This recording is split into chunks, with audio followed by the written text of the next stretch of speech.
This week's session, we'll be talking about the trial and use of multi-layered recycled conduit pipes through the Shepparton line upgrade project, and hearing from the team here about how they went about not just implementing this new product, but also getting the DOT approval along the way as well.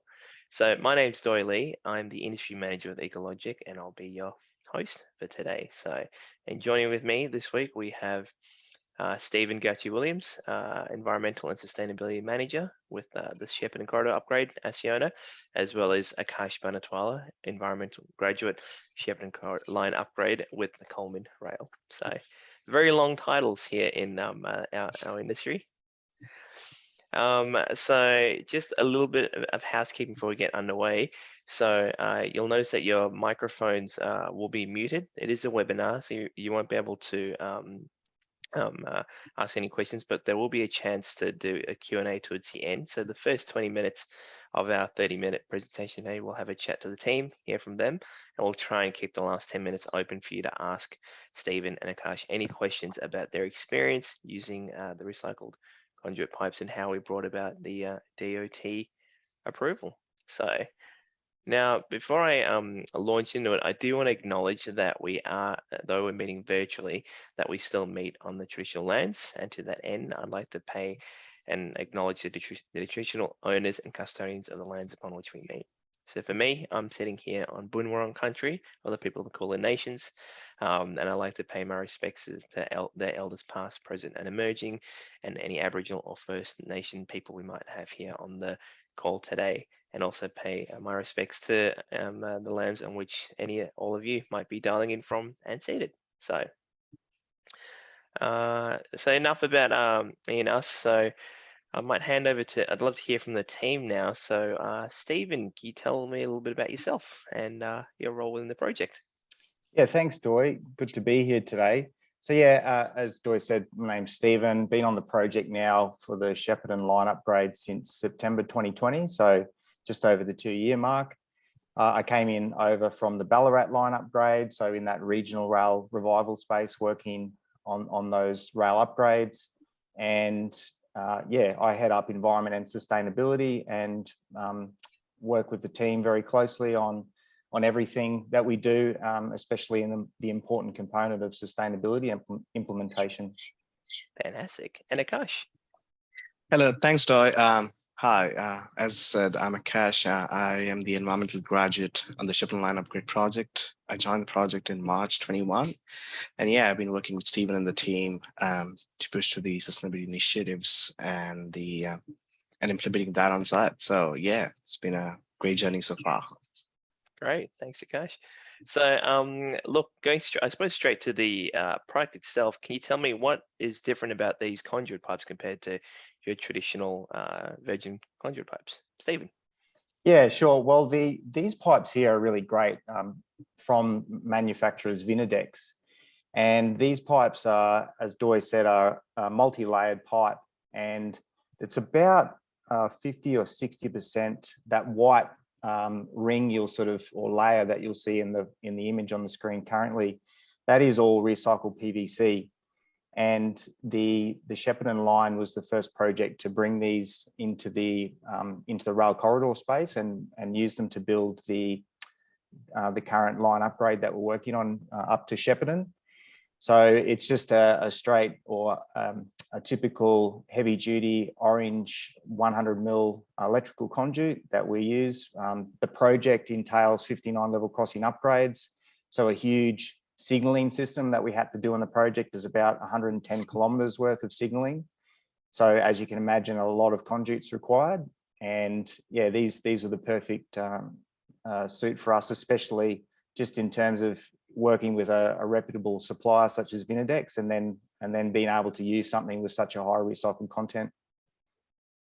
Fantastic. So obviously this is replacing something that would be business as usual, putting down conduit pipes. How did you find out about these conduit pipes, and what made you choose to work with them? Yeah, well, it started off in the early stages. Going back to what I said, I've worked on the project right from the early stages, and it was that good discussion at the start with the team about where we could pinpoint sustainability. And these came up with the discussion around using best environmental practice conduits, which is recognised by the Green Building Council and also the ISC rating. And that conversation around what we could do in the procurement of sustainable products led to our discussions with our potential suppliers, particularly Vinadex, who were it was obvious to them that we were keen for sustainability initiatives. And then they offered this conduit, saying this was a new product that they had with the recycled layer. And they really wanted to build a partnership with us to try and get these out onto site. So yeah, it came from early procurement discussions, and now we're looking at a really great product. Great. And so what was the process? I mean, I'm sure, if these were new to industry, what was the process that you went through to get the approval? Yes, well, it was because they were, it was something that the multi-layered pipe with the recycled content is, it's not the norm. So it was discussions with V-Line. So V-Line are the rail operator and the rail maintainer. So it was discussions with them about making sure that all the standards, so Australian standards 2053 and 3000, that these pipes perform to the requirements set out in those Australian standards. There's also a VicTrack specification, which is under that Victorian rail industry, the operators group standard. So it had to conform to those requirements. And it was really good because, again, Vinadex, their technical experts, came along with us to help us get all the compliance and making sure that all the stakeholders were given all the right information to have them approved for use in the rail corridor. Importantly, if anyone works on V-Line projects, usually a type approval is required for new products, but for this, it wasn't exactly a type approval. It was more so just showing that they met all the relevant specifications that are required to run signalling systems in a below ground conduit. And yeah, so it was a matter of just working through the processes and I guess bringing the stakeholders along the journey as well, and introducing them to the fact that we need to use more recycled type products in the infrastructure we build. Yeah, great. And so I'm curious, were there any sort of cost differentials between this and your regular conduits, or? Yeah, fortunately for us, these conduits were about 10% cheaper than a non-recycled conduit. And that was about the start of 2021 when we were seeking prices on this, or late 2020. So I know there's been a few price rises in resin, PVC resin lately. So might not be able to work off that now, but for us, it was a double whammy because we got the recycled content in, and they were cheaper than a standard conduit without any recycled content. Right. Now, this isn't the first time recycled conduit pipes have been presented before. How do these differ to perhaps previous iterations of them? How did they differ? Well, I guess for us, it was the first time V-Line had seen them. Yeah. So they were, they were new from that point of view. And but in terms of a performance-based aspect, they matched with any other type of conduit. They held up to everything that was required. So yeah, it was no problems on that front. Fantastic. Now, Akash, I know that you were responsible for quite a bit of the implementing of this. What was it like working with these pipes on the ground in the project? Working with these pipes, it was really a great outcome, as Stephen said, that bringing onto the procurement stage and bringing onto the site, and then plus working with the engineers and the team on site to get it through the line, and then after looking at the installation, they're meeting all the compaction requirements, the mineral testing requirements, and everything. So basically, during the first phase, it all passed, and there was no deformities or there were no concerns with it.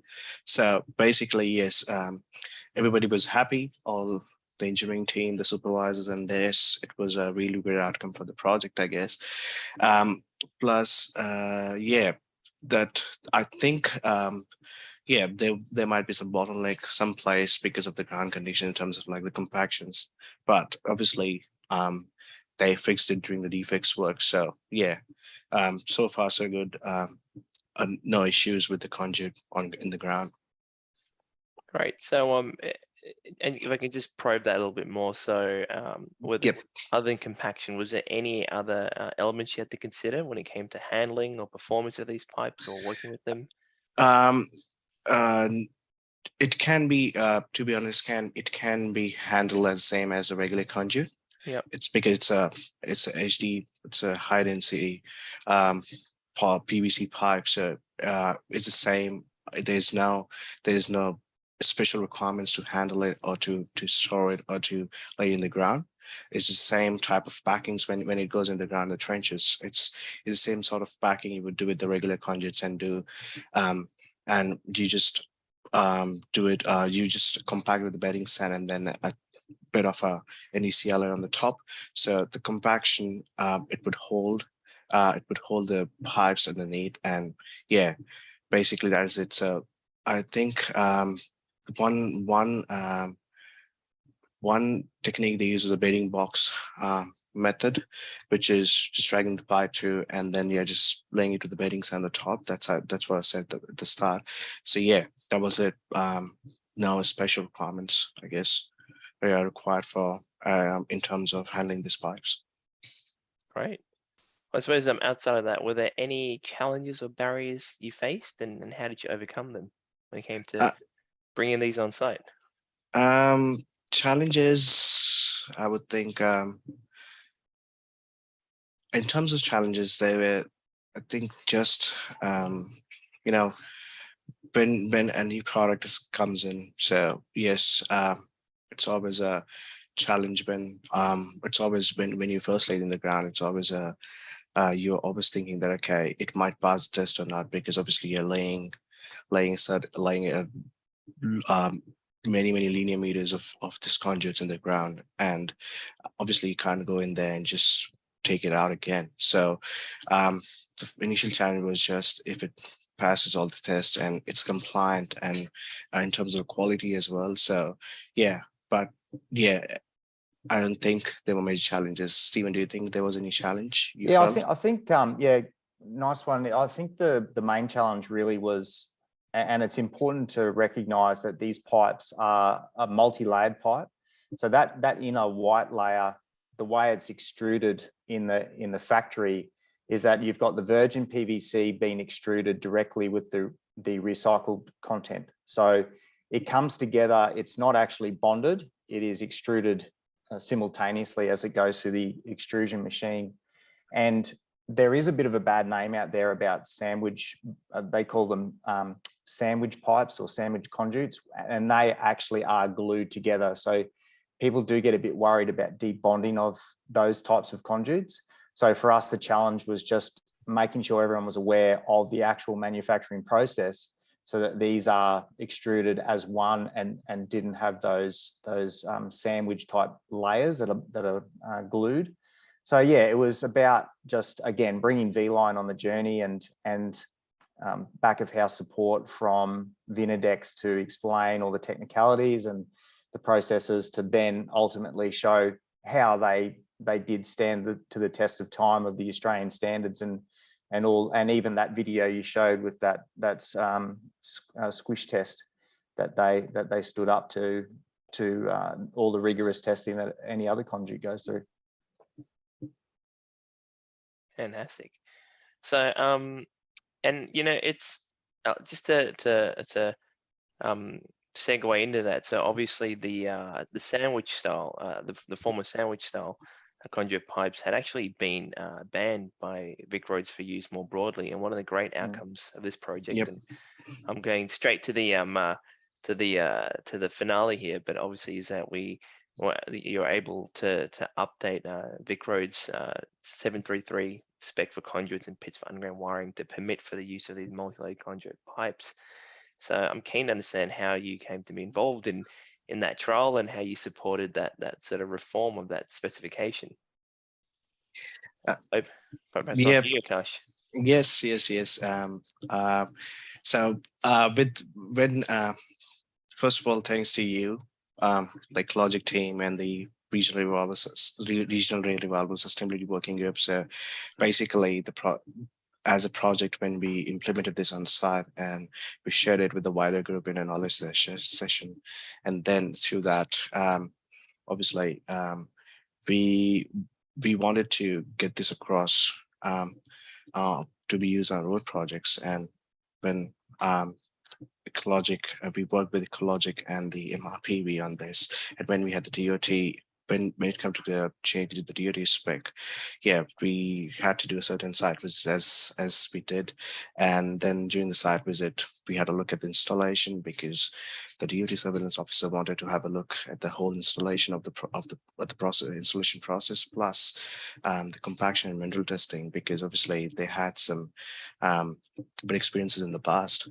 So during the first visit, obviously the mineral testing, the compaction testing passed, but the mineral testing, they wanted a different size of mineral, like a 95 mils one, but we did it with a 90 mils, so they were not happy with it.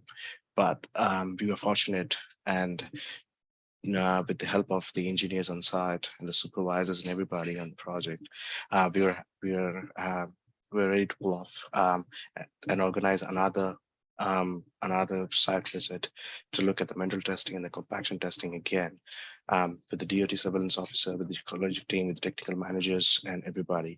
So that's how, by witnessing that, and especially with the help of contractors as well, who were doing that section of the works, we helped in a way that, okay, these pipes are really reliable. They pass all the requirements, and there are no deformities. There are no problem with the pipes when being laid in the ground. And it's a normal compaction method. Standard compaction method we use for these pipes is the special compaction method you need for this. So that's how I think we helped GOT, and we helped MRPV and ecologiQ to get this reform for the section 733 for conduits and fits. Yeah, look, and Akash, as someone who accompanied DOT out to site on both of those occasions, I think I have to tip my hat and thank yourselves.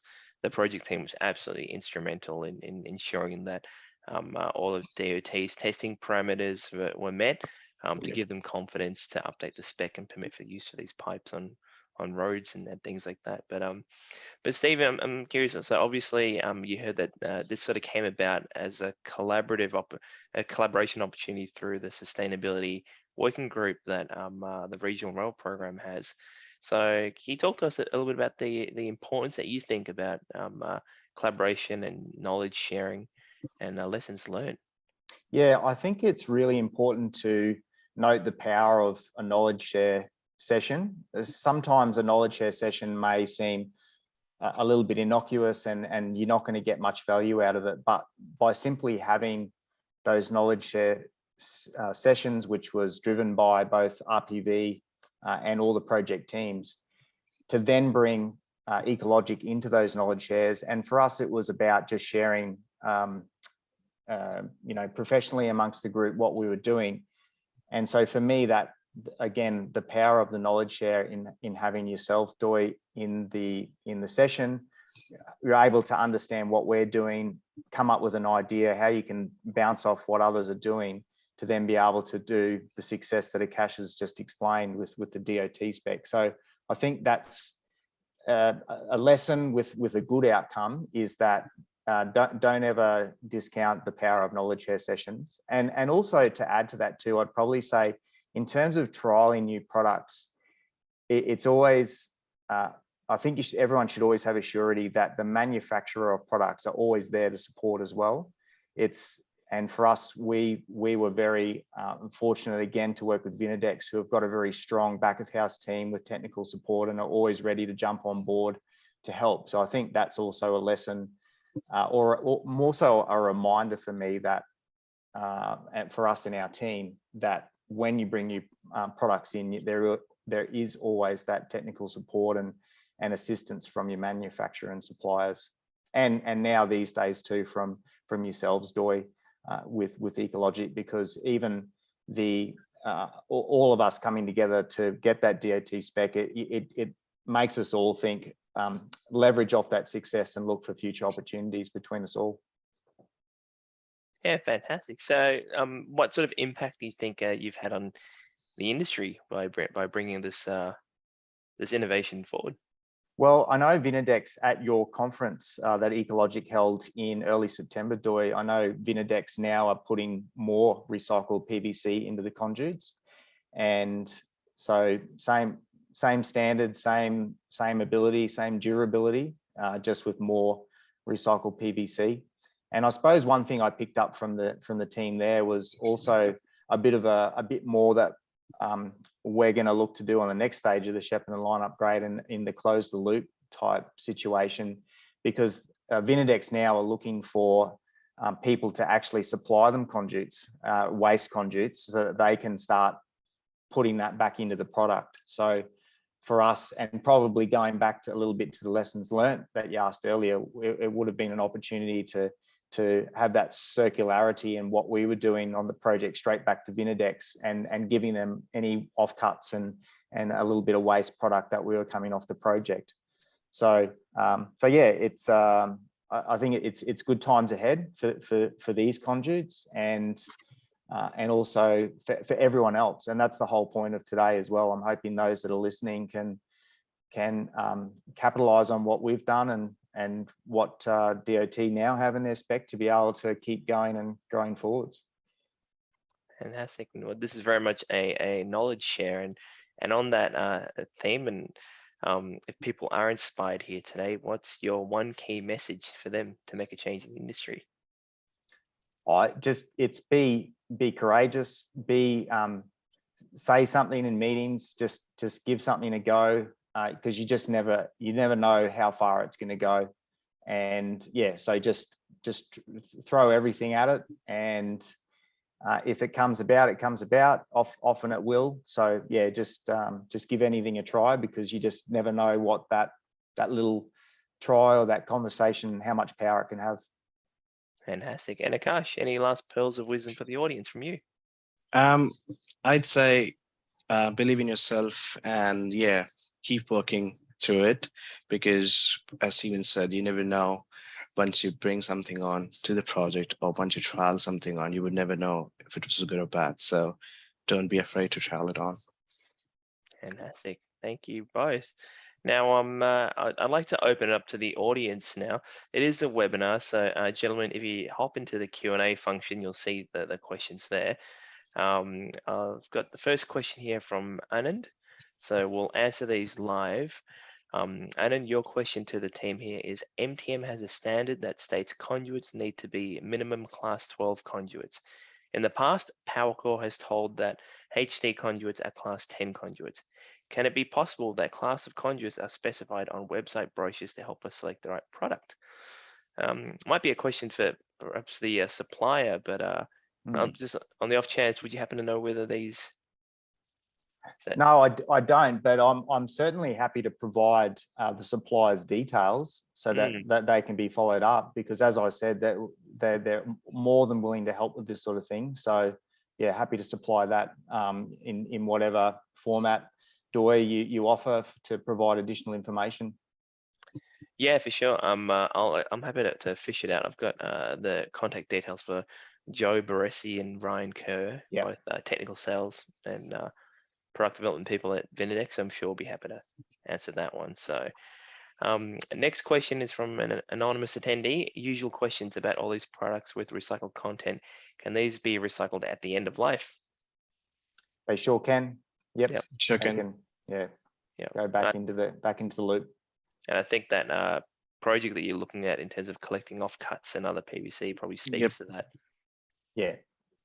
Sensational. Just a bit of a fun fact. I read somewhere that I was told the Plastics Industry Piping Association of Australia said that plastic pipes can be recycled 600 times.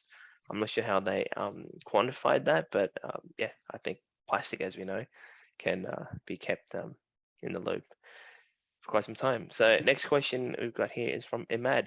What is the percentage of recycled content? Is it 100% recycled plastic? I'll let you take that one, Akash. No, it's a 50-60%. So you see in the picture on the screen, you see the white layer in the middle. That's the recycled PVC material, and the orange layers on either sides are the virgin PVC material. So it's almost 50 to 60% recycled PVC material in the product. Fantastic. Next question probably speaks to, we may have part answered this. Was there any issues with the supply chain of the product? No, there was not.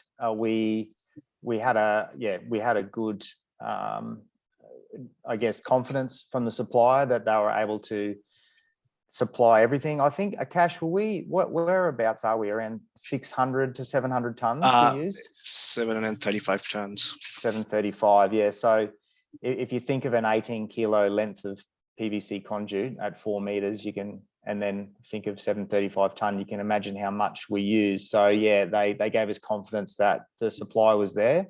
However, we did a massive, like we purchased 50% of them right at the start of the project, and we had a huge area to store them.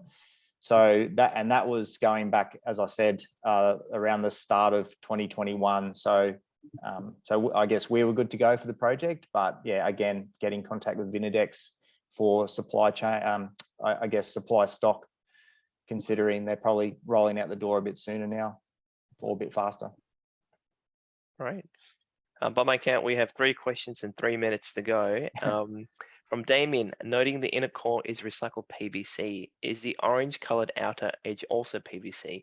Does this combined extrusion of recycled PVC and outer material prevent future recycling of these pipes? So I'll take this on. So basically, it's a co-extrusion method they do at Vinadex, and so the co-extrusion method, we can obviously forward them the split the process, but how the co-extrusion works is they would have 2 extruders. One side of the feed will have virgin PVC material, and the other side will have recycled PVC material, and they would bond by co-extrusion method in a multi-layered with a Barnett plus. There are 2 types. So one is a foamed one and one is the solid PVC one. So the foam one would have a foaming agent, but we use the solid one. It won't have enough foaming agent to support it. So basically it's been bonded together, and it's not like it's manufactured either sides and bonded, but basically it's just done in one go. Yeah. I understand these can be recycled, obviously. Yes, yes. Next question from Tony. What do you think of having separate material waste skips on sites to better capture materials that can be returned for recycling, such as PVC offcuts, sort of like what we do now at home? Construction sites, can we set up multi-skips and bins? Yeah, absolutely. And all waste companies, I suppose you could call them, who take the waste off site, they prefer that because it makes it easier for them at the end of outside of the gate to because there's not as much sorting. So yeah, they're preferred, but it just comes down to project locations, how much room you've got to be able to have multiple skips. But yeah, absolutely, that's probably best practice way of doing recycling on a construction site, is having those specific skips for specific recyclables. Great. Next question, did the project pursue an IS rating? If so, did the recycled plastic have an impact on the materials model? Yes, we do. We do have an IS rating, and yes, it did have impact. Like, it didn't have much impact on the materials model in terms of the EPDs yet, because the EPDs they have, because IS materials model is designed just to capture initial three levels, A1 to A3, if you know, for the EPDs to be put in. So basically it's raw material procurement, manufacturing and transport, that's it. So basically, if you took a look at the overall life cycle of this product, and you put an EPD in, it would have a great impact. But obviously, if you just look in the numbers for that initial stage, which is obviously a highly energy intensive stages. So, but it won't have it would have a particular impact on the materials model. Thanks, Akash. I know we are. Sorry. No, sorry. Go ahead. So I know we're out of time, but I don't want you to miss it. I don't want you to miss out, Benson. So, were there any alternative products or suppliers in consideration at the early stages of the project, and how did you ultimately make the decision to choose this solution? Yeah, there were other competitive suppliers that all had best environmental practice conduits. So it was, I guess it was a good option B as well to use those types of conduit. But yeah, I guess again, it just came from that culture, our procurement policy, our contracting strategy in terms of incorporating sustainability into what we procure. And I guess it ultimately came down to that, more so a qualitative based analysis on what we were procuring and looking at all the benefits. And this conduit had the sustainability benefits and those IS rating credentials that Akash mentioned there too. Plus, again, it was 10% cheaper than all other conduit that we were offered. So it was a win in every category. Fantastic. Thank you, Stephen. Thank you, Akash. I think that does bring us to a close. If you do have any questions, please send it through to us. One follow-up is to provide the contact details for Bannatwala. Please join me in thanking Akash and Stephen for taking time out of their day to tell us about this great project that they undertook. If you've enjoyed today's Lunch and Learn, please make sure you come back next week, where today's session we mentioned the importance of undertaking we mentioned type approvals with V-Line. So often when working with rail operators and other asset owners, getting the approval to use these materials is absolutely crucial. If you want to find out more, come back and join us next Friday. We'll have a chat to V-Line's Amir about the type approval process and how you can go about undertaking type approvals with V-Line. Thank you for joining us. Thanks, Doi. Thanks, Doi. Thanks, Akash. Thanks, everyone. Bye all. Bye all. Good weekend. Thanks all. Bye for now.